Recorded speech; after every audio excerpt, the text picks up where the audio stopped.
Hello, everybody, and welcome to Ensemble Salons. I'm Shana Jackson, the curator of Ensemble, and together with London Games Festival, we've been working on highlighting the achievements of BAME talent in the video games industry. These are people who are making games you love and creating paths forward for interactive entertainment. We've so far showcased 24 hugely talented UK creatives from all sorts of disciplines: art and audio, writing and coding, even game streaming and marketing. By showing off diverse voices that make games, we can attract more talent into our sector and create even more vibrant worlds for us to play in. The salons are a chance to offer a better understanding of the careers of this year's 8 ensemble stars. Every month, we'll be asking one of our stars to interview another, which will build up into an exciting chain of talks. So thanks again to our partners at British Council and Mayor of London. Without their support, Games London couldn't deliver this event. Thanks again for joining us. Hello, hello. Hey, how you doing, mate? How's it going? Yeah, it's all right. It's all pretty good. Pretty Well, good. can we welcome everybody to the third in this Ensemble Salons? I'm Nahal Thoreau, and I'm very, very excited to be chatting with Abubakar Salim tonight. For those of you who don't know, he's an HBO star. He's part of Assassin's Creed Folklore, and now he's CEO and co-founder of his own company. So thank you for being with us, Abu. Thank you Oh for no, joining thank us. you. So where do we start? Well, I think we have to really probably go all the way back. I mean, you've had a pretty exciting journey to being running your own studio now, and I'd love to just kind of unpack how your experiences have brought you here. But yeah, let's just jump back for a second. If we flash back to Abu at age 10, you know, Wow, what would be 10. going on? What would be Okay. going on in your games life? What kind of games would you be obsessing about? What would you Hmm. be playing? What is Abu at age 10 doing? Oh Lord, 10. I think I was. Oh, God, I think I definitely was playing something Game Boy related, be it Pokemon or like Spider-Man. I definitely had I was playing on the Nintendo in some way, shape, or form. I was playing like Classics. I was playing good classics. That's what I was doing at 10. Basically, my time consisted of either watching like Dragon Ball Z, or playing games, like really, really playing games, not necessarily just like oh, just a bit here and there. Like, no, Committed. to the point where like my parents were genuinely worried about my future because I played games so much. It was that whole lecture of like, if you focused on your work, if as much as you played games, you'd be making lots of money at the age Yeah. of 10. So And yeah. so now this man running his own game studio, it seems to have all made sense. But Right? It's if only all they knew makes sense. then. Yeah, exactly. Okay, well, I mean, it's been an incredible journey for you. And really, the big highlight for you this year has been launching Silver Rain Games, Mm, which you co-founded um, with Mel Phillips. And mm, so I want to kind of get a sense of that moment. You know, there's always that moment in any company uh, where, you know, you might just be sitting in a cafe or in a bar with that person, and you just have that moment where you're like, yeah, let's do it. Let's throw ourselves into this and really try to start a company and realize our vision. And I was mm. just hoping you could kind of describe that moment and how you got Yeah. So I met Mel while I was doing like a BAFTA talk about Assassin's Creed Origins, and I got introduced to Mel by a lovely guy called Tom who was working at Ubisoft during the whole like marketing and PR and stuff, and also another guy called Dave, and they introduced me to Mel, and I remember meeting up with Mel at a cafe near where I lived in Hertfordshire, and we were just talking, and we just really got on, and I think we both had we were both very ambitious. We both wanted to to make a change to the industry, to the games industry. And this was, I mean, keep in mind, this is like what, 2 or 3 years before we decided like this was going to be something that we wanted Really? to do. Like, yeah, so we kind of, we were talking back and forth and kind of, getting an idea of it. Mel was at, uh, after at the time, and I was still working as an actor, and I ended up I ended up doing Raised by Wolves and doing that job, and that kind of put me in a position of not only just feeling uh,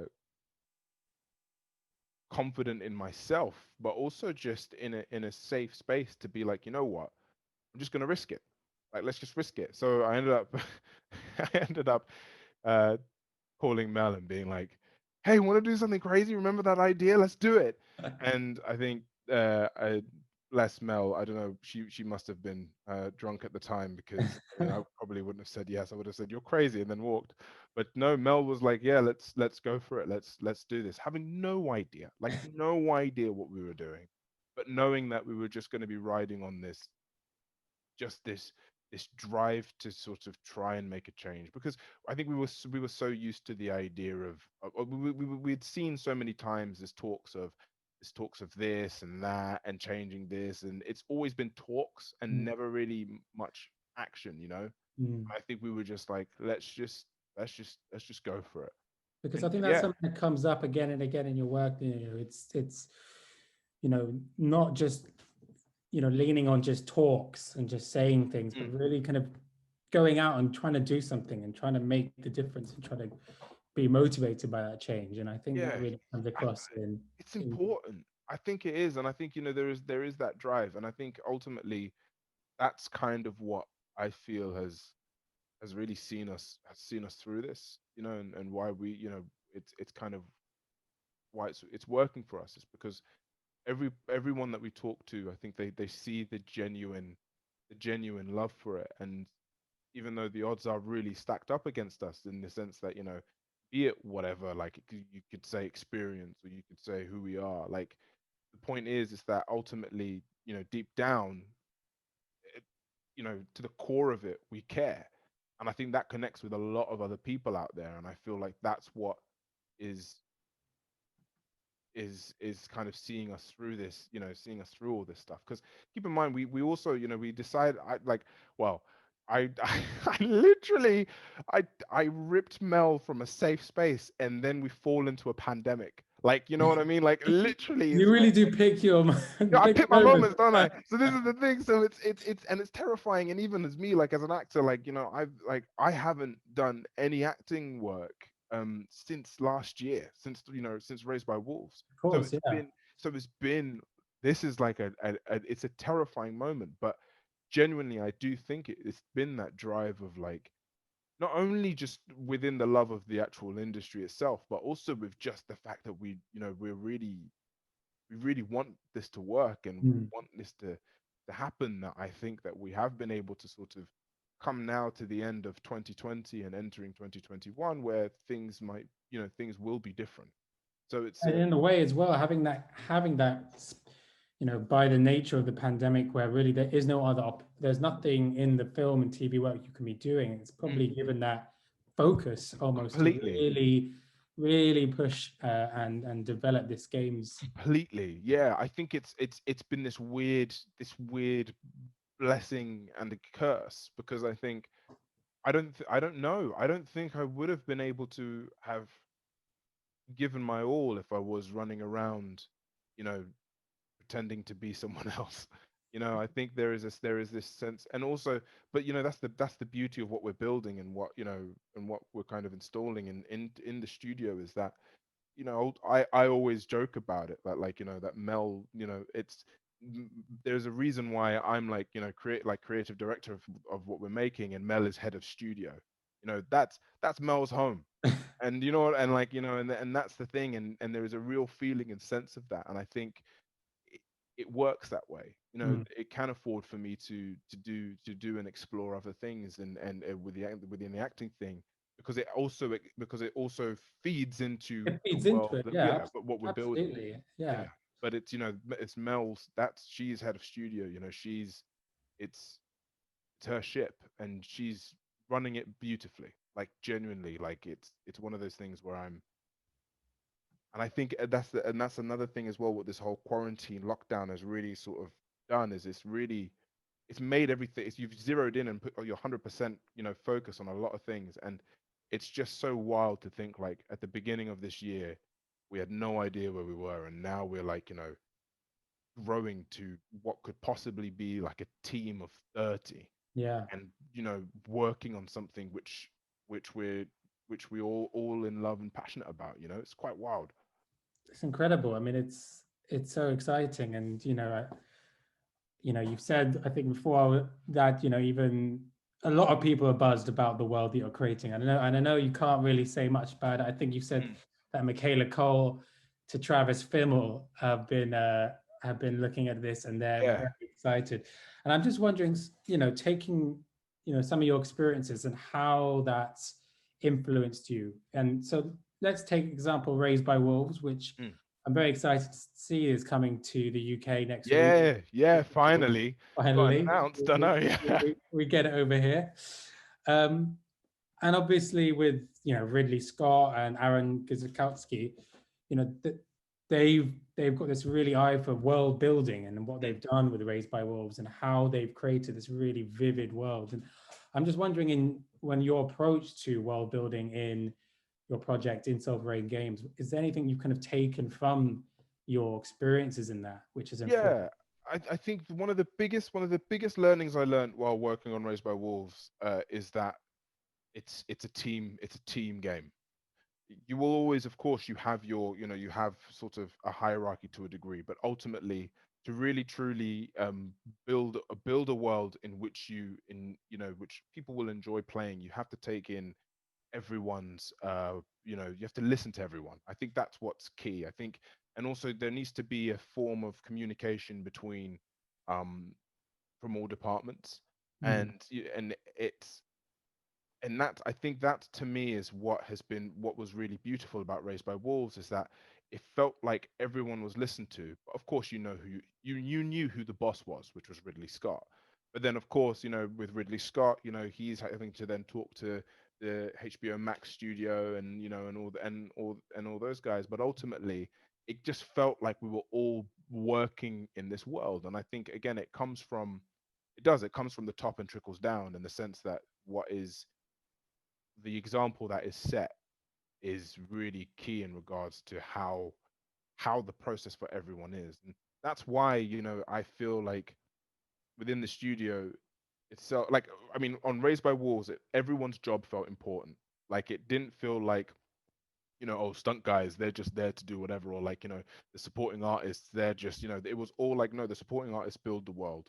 They like actually bring flesh to this world, mhm, depending on if they are just standing there, like, looking and picking their nose or whatever, it can really take an audience member out of that world. So you have to put focus into that, in the same way that you have to put focus into, like, the stunt team, or the lighting and the rigging department.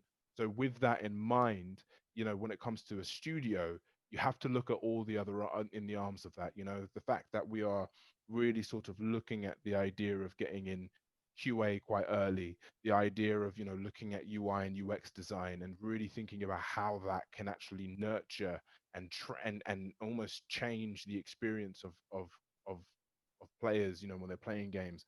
All this stuff has really been learned from the job beforehand, and just sort of been like, look, let's just, even if we are like way ahead, or we're not there yet, let's just have it at the back of our minds, and we know that it's there, and that we can, that transition is so much easier to kind of to get to, because mm. there's so many there's so, as like, there's so many different things going on while you're making games. So it's just being prepared. And I think that was the big thing that I learned with, in Raised by Wolves, is that you can't wing it, number one, but there is also the issue of being overly prepared and sticking to your guns. You've got to have that fluidity, right? And I Really. think that's what has been reflected in this, and I think that's how worlds are built. There is this rigid structure, but at the same time, it's not so rigid that you can't explore and expand, and have that fluid sort of exploration in. That makes Absolutely. sense. Yeah. Oh, totally. I mean, it's it's such a great experience for you to have been on a project like that before, as you say, going into your Yeah, world and starting something new. And in the same vein to that, you, of course, playing Bayek in Assassin's Creed, was this huge moment for you. I know you were a big fan of the series before, Mm. and as I understand, you were able to briefly reprise the role in their latest installment as yeah, well. yeah. Quite cool. Um, so again, what does this character mean to you, and how has his creation as a character kind of again informed your approach to storytelling in Silver Rain? Yeah, I think again, you know what? It's like I'd say Assassin's Creed was definitely a moment in my career that really that was the first bit of confidence. That was like the first surge of confidence. It was the sense of like, here I am, this actor who's done like bits here and there, not really done anything, right? Jobbing actor, still sort of trying to make ends meet. And I auditioned for this role and I get it, and it's lead character in a massive franchise video game. And that's like, the responsibility was terrifying, but at the same time it was incredibly exciting. And I think, and during that process as well, the actual, because I knew the world and because I was really informed of it, and the creatives as well were really again, they were open-minded and really wanting to, bring this world to life. The cinematic director, was, he was brilliant, and he would just really, Felix, he was just so open to playing. Mm. And I think that was, again, having your voice heard in a space like that does so much to a human being, in the sense of the confidence it brings. And look, I mean, I'm very aware that, like, also some of the scenes that I came up with or that we did and shot, like, didn't make the cut in Assassin's Creed. But the point is that my voice was heard, and I Yeah, felt heard. And I think that really was a surge of confidence that allowed me to kind of go to like the next job, which was, playing a series regular in like a British TV show, which I probably wouldn't have been ready for if it wasn't for that confidence surge. And then it's just built and snowballed like that. And then when I land, Raised by Wolves, it's like, I always look back at like Assassin's Creed and like think, God, that journey has been, it's that same feeling, that same confidence feeling, and that same feeling of like, yeah, I think I'm doing all right, you know? I think that's just fantastic, and it's kind of set you up to be such a great studio head in a way, because you've had these wonderful experiences where people have been so generous, Mm. playful, and curious, and had these environments where you're allowed to really be yourself. That it must just inform how you want, to bring people into your studio. Yeah, it really has. And I think that's the thing. And I think there is a sense of, I think that's what both me and Mel have, kind of bring. I think we've both been in environments and met people who have inspired us. And I think that's kind of what we're trying to emulate. I mean, you know, the amount of times, for example, that Mel will mention Joe Twist and how much of an effect that she's had on on, on her is, it's key. You meet these people who genuinely inspire, and I think that to be able to kind of reflect that and go out in the world knowing full well that you aim to inspire like the next generation or teach something new, that's the key, that's the aim, and I think that's sort of how, that's how we all survive in the long run, long run of it. So yeah. So exciting. So, being now, the CEO and running it, is having to put that business hat on now, maybe a bit more than you were before. Any are there any little kind of things that have surprised you? Any kind of unexpected? Oh man, how long you got? Don't know it, man. Come on, Like, give us it's, some I of the mean, dirt. well, one thing's for sure is that there was a long period of time where I genuinely felt like I came into this thinking, yeah, we're gonna make a game, gonna design a game, and basically for like 99% of my time, I wasn't making a game. I was doing like paperwork and admin stuff, Yeah. like genuinely, like like learning how what it means to open a business account, get a lawyer, look at the legal elements of it all, and there's all this other stuff. And then when it comes to like talking to people to to get them on board of the game, you're like, okay, you do this while I'm busy, fixing this, or or worrying about that, or thinking about that, and it's like you barely have any time of actually building a game. You just are spinning plates in order for everyone else to build the game that you want to build. And every now and then I can come in and be like, no, no, no, no, no. I mean, thank God for Mel, because otherwise I genuinely would have no idea still about what it means to make a game. She would have, it's she's taken a lot of the actual production and producerial side of it all and helped in that regard. But yeah, I think there's been a lot of one of the big lessons as well is I wouldn't say necessarily that we've gotten harder in regards to, but we have to a degree, because it's a business at the end of the day. And we've had rejections. We've also made great mistakes, but we've also had great wins. And I think it's been this rocky journey that we've both gone through it together. That actually we've all gone through it as a studio together. And I think it's been there's been a lot of learnings, man. Like it's not, and of course it isn't. It's the same way as being an actor, to be honest. It's not as magical as you think it is. It looks magical from the outside, but it takes a lot of work and it Yeah, takes a lot a of lot of sweat. commitment. I mean, yeah, right? It's a lot of work, right? It's a lot of dedication and focus, and a lot of sleepless nights, and a lot of worrying what's going to happen next. A lot of moments where you think I could have just been on holiday right now, like chilling out, doing whatever I wanted to do. But yeah, it's definitely been a learning curve in regards to from going from artist, you know, to then businessman. Mm, It's a different game. It's a completely different game. totally. But I mean, it sounds like you're rising to it, and I think that's what it is. I mean, you're building this company, and as you say, you're kind of hiring a lot of people now. I know, isn't that terrifying? Convincing all these people to like leave Is their that a cushy lot? jobs to join my crazy. It worked with Mel, and I literally said as soon as it worked with Mel, I was like, if I can convince Mel, maybe I could convince the world. Yeah, And now that's it's what you're like, going to be telling yourself. But I mean, it's so exciting, and people are responding, and people are responding to your passion and to your vision, and that is how great companies are built. So very cool. And yeah, I mean, so obviously, Silver Rain Games is a at the moment it's a virtual company, and that you're all working remotely as you kind of build your team. You know mm, what? Tell us more about that, about how that's been.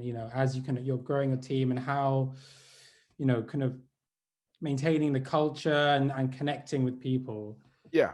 during this kind of remote world that we're in. How have you been navigating that I as a think it's, you know what, it's been a mix of like just talking to people and learning from other people. I think the beauty as well of where me and Mel have come from is that we come from a very communicative industries, in the sense that we have contacts with people from whatever sort of uh, either extra sort of community, like communal sort of stuff that we do, be it like this, for example, or different BAFTA events like BAFTA Crew. And I think by talking and hearing about different other studio cultures, what works, what doesn't work, and then trying to figure out our own culture. And then when it comes to talking to people and meeting people, I think a lot of the it's it's it's actually been a lot easier being in the game development community, because I think everyone has been very open and been very kind of, they are open in the idea of creativity and creation, and that kind. There's a lot more. It's quite young, and there feels like a lot more of a sense of pure enjoyment out of what people Mm, do. And I think that was also what was really interesting as well, working with on Ubisoft on the Assassin's Creed game and being on Raised by Wolves. It's like, even though Raised by Wolves was phenomenal and great, there was this sense of like, you've got to do this job, you hit your mark, you do this.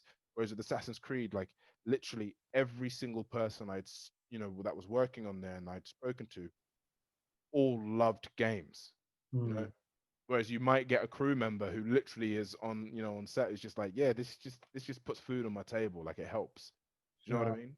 Yeah, I mean, So, I think it's just such an interesting time as well for, mm, and you're perfectly placed to have the insight here, with film and TV, which been these such a big part of entertainment and games in the last 25 years, but mm, just increasingly really becoming one of the main medium for entertainment. absolutely. As you say, like working within games, it's still in its infancy relative to film and television, Mm, and I guess it's coming with that generosity and that kind of yeah. playfulness that maybe these kind of old-timey old-time film people are just a bit hardened in a way. Absolutely, and that's it really. And I think, and like, the team has grown naturally. Like it genuinely has. Like it's not been sweat and toil and trying to specifically find and do this and do that and talk to, it's like it's genuinely just grown naturally just by the sheer sort of love and passion that everyone has for games. And you also learn as well, like, talking to other studios and talking to other people who work in those studios, how to approach, artists, because I think that's the thing. I think everyone to a degree is a creative in game dev, and sometimes it's funny. So basically, as an actor, I'm my Raised by Wolves a lot, like, contract itself binds me to that, to that contract for either be it how many odd years it lasts for. But it then stipulates that I can't necessarily, do, for example, like other TV bits or whatever without, written permission and all this sort of stuff. So there's a restriction, but at the same time, they are able to weigh that with, benefits in many different ways. Mm. Whereas I think within the games industry, what I'm finding and what I'm listening and what I'm hearing is that there is so much restriction for so little. And I think that's something that I think that will change and evolve in the sense of, like, I mean, look, for example, we're all working from home, and it's, for our studio, it hasn't really changed much because we've always been a remote studio. But you can see that there are some people out there who are really, really struggling, and who are really, really, studios in particular, which are big studios, which are struggling with this and really trying the grasping of the idea of it. But actually, it's because you've got to kind of be built to adapt. And I think that's what we're very fortunate, with, is the fact that we are quite small and we are adapting. And whereas, you look at the film industry, for example, complete and utter standstill, Yeah. you know? And it's like, and it's genuinely because, again, it's like it wasn't I mean, first, I mean, who was prepared for this? But it's taken a really long time for it to kind of pick back up again, and still it's still in its position of panic, Mm. it's just about adapting. And it's these old institutions Yeah, haven't, they're not nimble, they're not flexible in that same way. yeah, not yet, yeah. But yeah, I mean, tell me more then about you know the kind of sovereigns culture, and obviously a big thing we see in all industries, but particularly in the games industry, is kind of creative burnout. These things Yeah, where people are just driven very hard and really just can't. Sometimes you just hit a block and you can't continue, and it's something that happens everywhere, and we have seen it in the games industry. I mean, this is how Silver Rain's kind of approaching this as a kind of yeah, I mean, look, this whole, yeah, it's like the whole crunch culture kind of thing, right? And Mm. it's so funny because it's so easily avoidable if you just prepare well and you actually just take time. Yeah. I think, like, it's one, or you just cut. Like, so here's something, right, that I've learned, in this sort of small time I've small time sort of running a studio. The idea that you have, first of all, or the game that you have, first of all, to, when you start a studio and everything, is going to be so different in like 11 months time to, like what it was originally. And then give it another 2 and 3 years, it'll be probably a completely different game from there. And that is, and depending on how you deal with that difference is probably going to affect how you deal with the culture of your studio.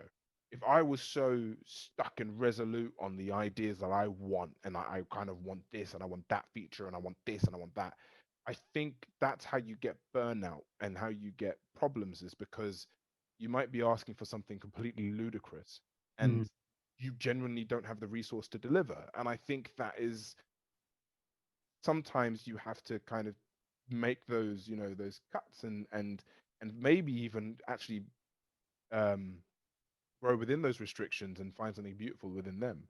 So that's something that I'm learning.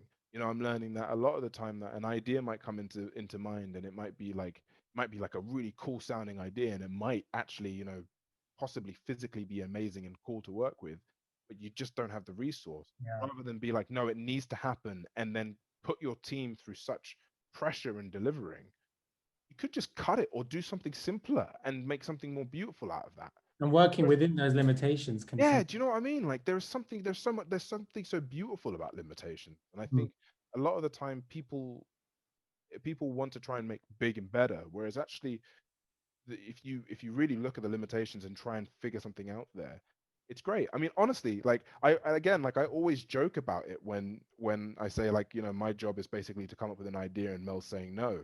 But I love it though, because because she's putting those boundaries, she's putting those limitations, and what ends up coming out of those limitations is something that's simpler and nicer, but still probably has the same effect.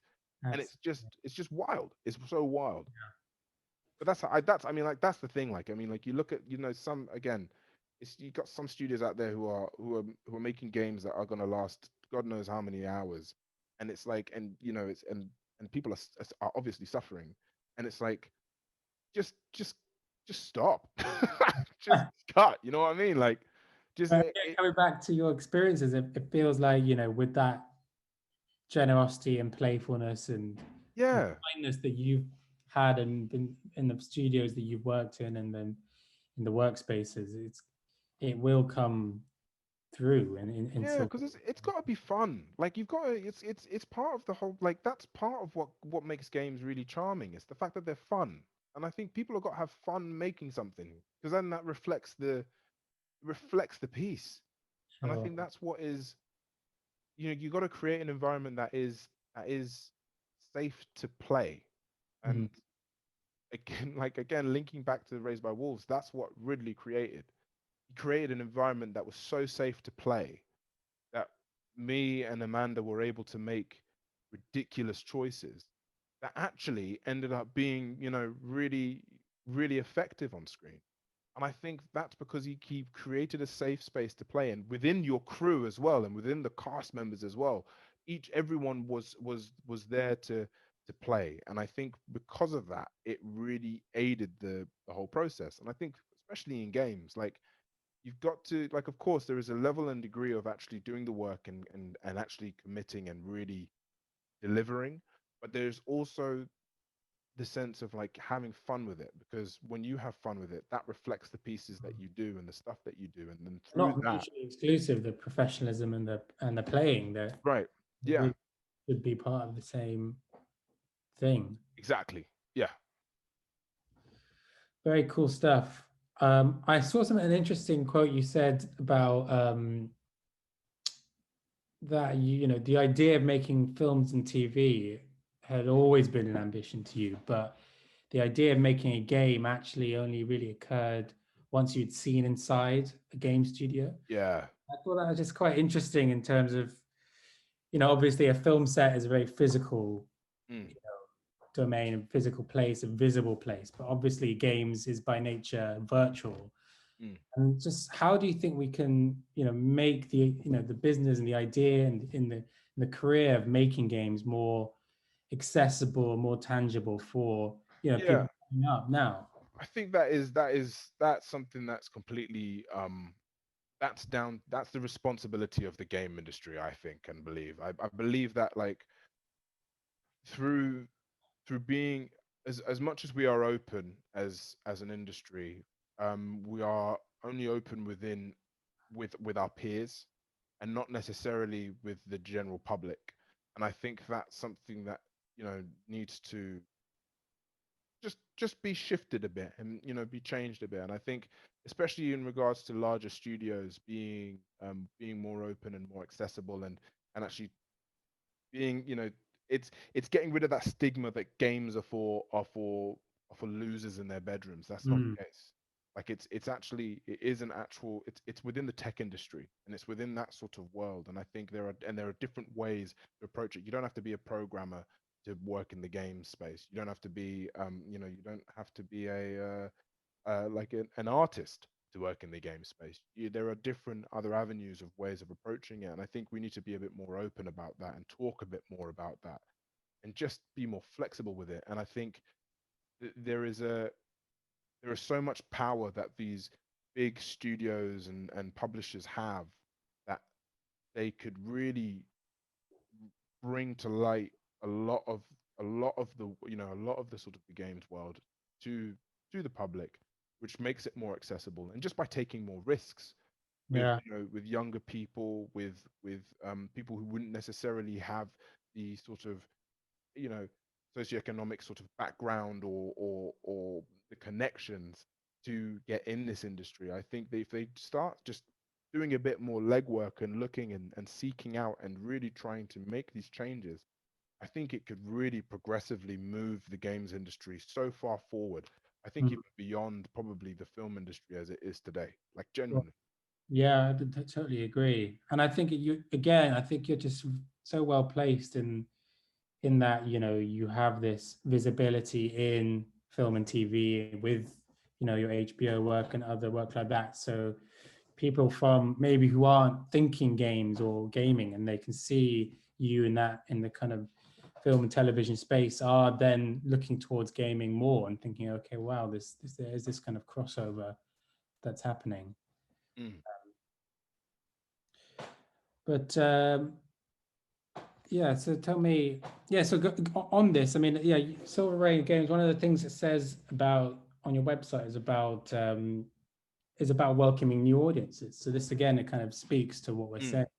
I mean, are you guys looking to kind of bring on people who maybe aren't traditional gamers or aren't playing games as much? Yeah, I mean, there's a reason why I got Michaela Cole to sit here and play like a little prototype of the game just to see what she does, and like and why You can't tell us what she said then. Give us the. well, no, I mean, like she loved it. She was having fun about it. But like and that's the thing, and that's good, because that means that okay, cool, we're doing something right.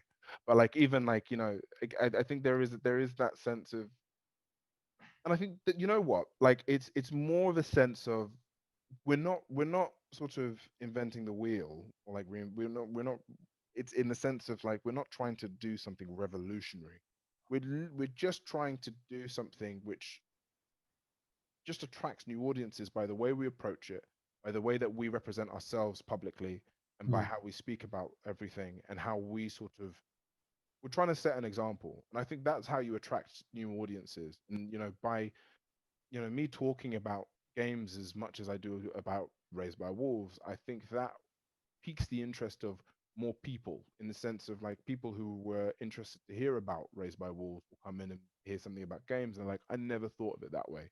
I mean, mm, the amount of times that where I've actually spoken to casting directors and directors and told them about my feelings towards um, video games, and them not really understanding and having no idea about it, but being so interested by it. It's like that's what you want to do. You want to start a dialogue, and that's how you attract new audiences. You start a dialogue. You show them the people who are building the game, and you're open about it, and that's how you attract new audiences.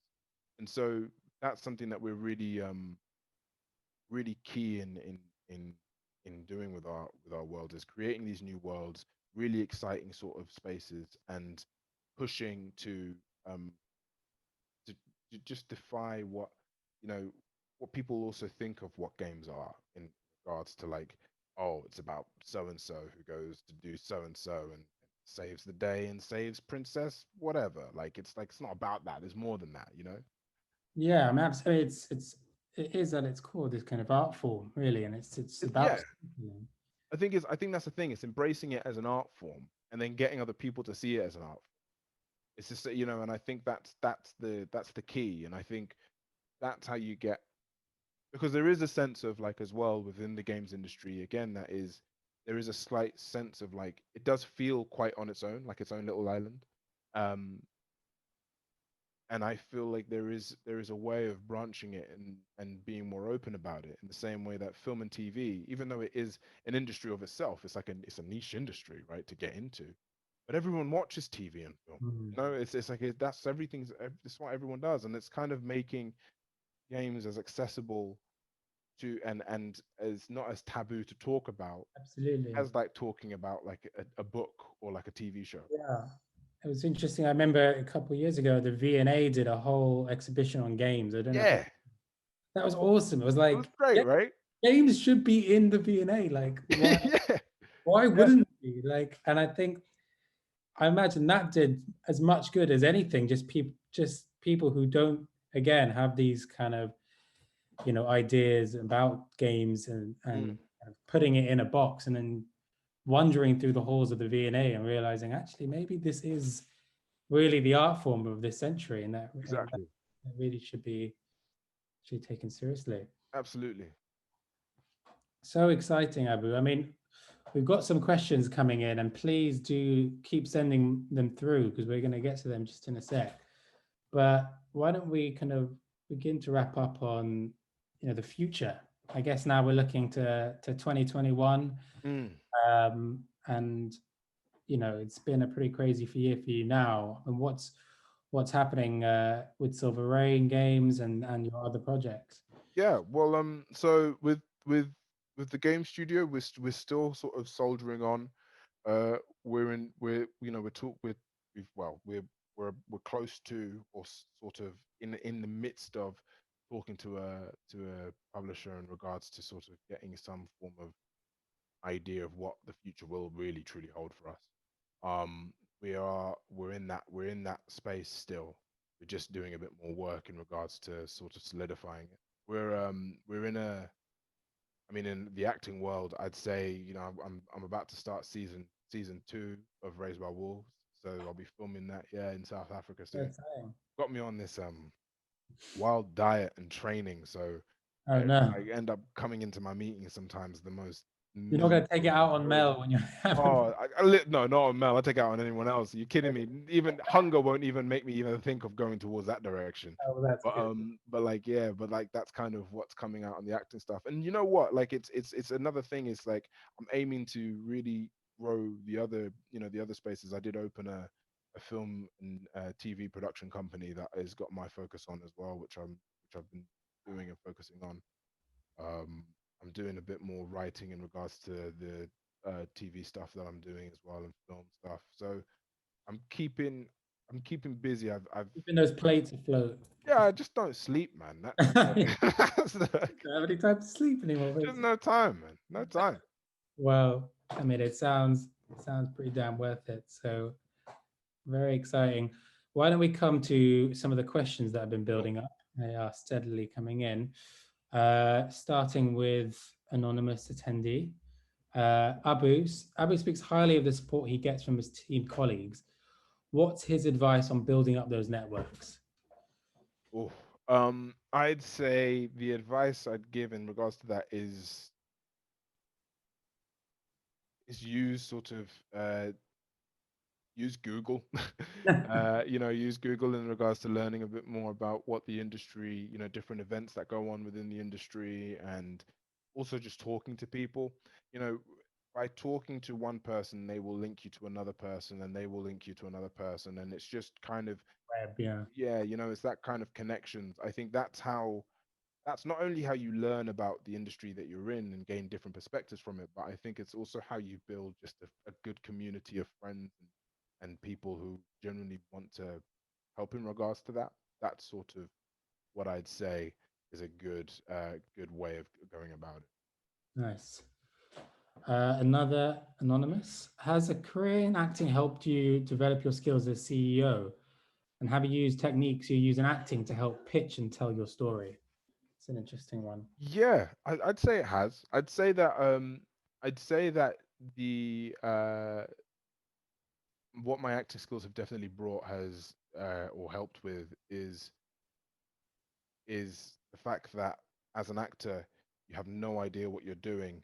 And in the same way as when you're pitching something, you have no idea what you're talking about most of the time.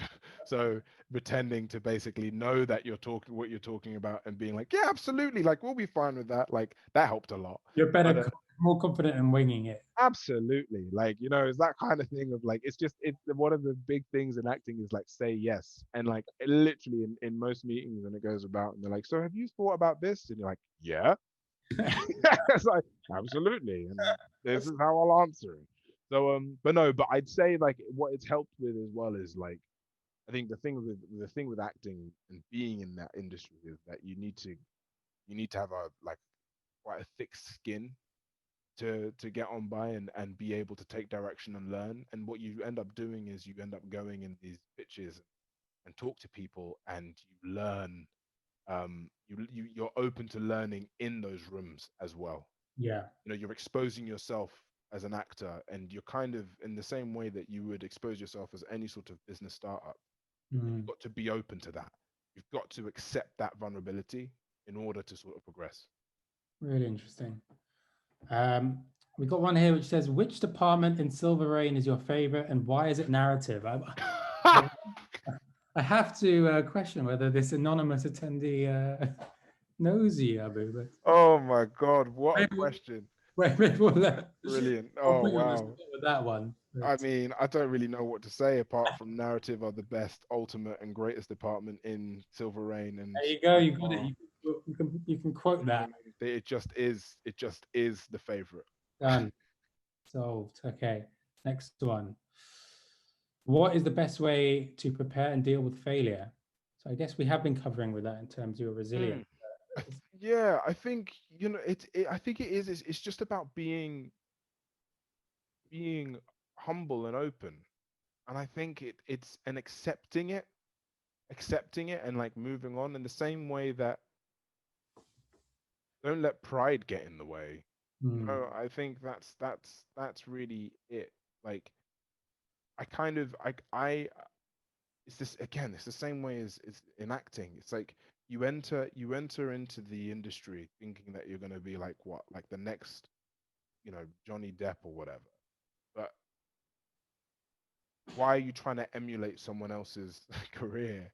Of course you're gonna fail in that. Hmm. And if you don't get that, it's fine. Learn from it. And I think there is that sense of like whenever we've gone into pitches and there's been no's, or it's been like it doesn't work this way. It's been like, cool, okay. Is there a reason why? And 9 times out of 10, they don't even give you a reason. You've just got to be like, you know what? All right, that's fine. Just didn't work that way.